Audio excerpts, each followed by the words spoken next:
সাথে আছে সামিয়া তানুপুর। বিস্তারিত। ভৈরবে আন্তজেলা চোর চক্রে 2 সদস্যকে গ্রেপ্তার করেছেন ভৈরব থানার ওসি মোহাম্মদ শাহিনের নেতৃত্বে এসআই গুত্তুম চন্দ্র সেন। এই সময় তাদের কাছ থেকে চুরি হওয়া ৬৯,০০০ টাকা উদ্ধার করা হয়েছে। গ্রেপ্তারকৃতদের বিরুদ্ধে ব্যবসায়ী রাশেদ মিয়া বাদী হয়ে ভৈরব থানায় মামলা দায়ের করলে পুলিশ তাদের মঙ্গলবার ২০ অক্টোবর দুপুরে কিশোরগঞ্জ জেল হাজতে প্রেরণ করেছে। গ্রেপ্তারকৃতরা হলেন শহরের চণ্ডীবাড়ির মধ্যপাড়া গ্রামের মুসলিম মিয়ার পুত্র বাদল মিয়া ও একই গ্রামের মৃত শামসু মিয়ার পুত্র ফরিদ মিয়া। পুলিশ ও স্থানীয়রা জানান, রাশেদ মিয়া নরসিংদী নারায়ণপুর থেকে যাত্রীবাহী বাস যুগে ভৈরব আসার পথে আন্তজেলার চোর চক্রের ওই 2 সদস্য তার পকেট থেকে ৬৯,০০০ টাকা হাতিয়ে নিয়ে পালিয়ে যাওয়ার চেষ্টা করে। এ সময় বাসটি শহরের কমলপুর বাই বাই পেট্রোল পাম্পের কাছে থামলে রাশেদ মিয়া বাসের যাত্রীদের সহায়তায় তাদেরকে ধরে খবর দেয় পুলিশকে।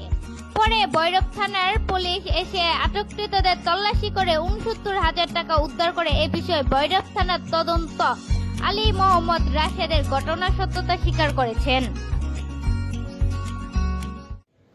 গতকাল ইংরেজি 19/10/2020 তারিখ রাশেদ মিয়া নামে এক ভদ্রলোক নারায়ণপুর নরসিংদী থেকে ব্রাহ্মণবাড়িয়াগামী একটি বাসে উঠে বাসটা ভৈরব থানাধীন ভাই ভাই পেট্রোল পাম্পে এসে থামলে রাশেদ দেখেছে তার পকেটে থাকা প্রায় ৭০,০০০ টাকা নাই। ঠিক ওই সময় দেখে বাস থেকে 2টা লোক খুব দ্রুত বেগে নেমে যাচ্ছে।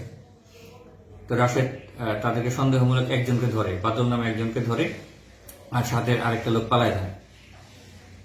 ঠিক ওই সময় পুলিশ ঘটনাস্থলে উপস্থিত হয়। উপস্থিত হইলে সেই বাদল জিজ্ঞাসাবাদে জানা যায় সে তার পকেট থেকে ৭০,০০০ টাকা নিয়ে নিছে এবং তার কাছ থেকে তাৎক্ষণিকভাবে ২১,১০০ টাকা উদ্ধার করা হয়। পরে বাদলের স্বীকারোক্তি অনুযায়ী ভৈরব থানার বিভিন্ন জায়গাতে অভিযান পরিচালনা করিয়া জামাল মিয়ার বাড়ি থেকে, চণ্ডীবাড়ির জামাল মিয়ার বাড়ি থেকে আমরা আরো একজন আসামি ফরিদ মিয়াকে গ্রেফতার করি এবং তার কাছ থেকে প্রায় ৪৮,০০০ টাকা আমরা উদ্ধার করি এবং ফরিদ মিয়া ওই ঘটনার সাথে জড়িত সে তাৎক্ষণিকভাবে সেটা স্বীকার করে।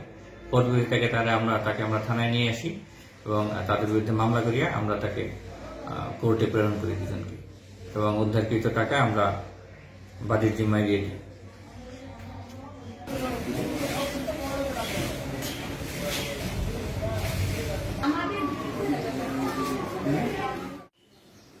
ভাই ভাই পেট্রোল পাম্পের সামনে থেকে যে পকেট মাইক একজন প্রথম দ্বিতীয় করি, তার কাছ থেকে ২১,১০০ টাকা উদ্ধার করি। তার তথ্য দেওয়া মতে পরবর্তীতে চণ্ডীগড় জলিল মিয়ার বাড়ির সামনে পাকা রাস্তার উপর থেকে পরবর্তীতে আরেকজন চোরকে গ্রেপ্তার করি। তার কাছ থেকে ৪৮,০০০ টাকা উদ্ধার করে জব্দ করে তার পরবর্তীতে থানায় নিয়ে আসি।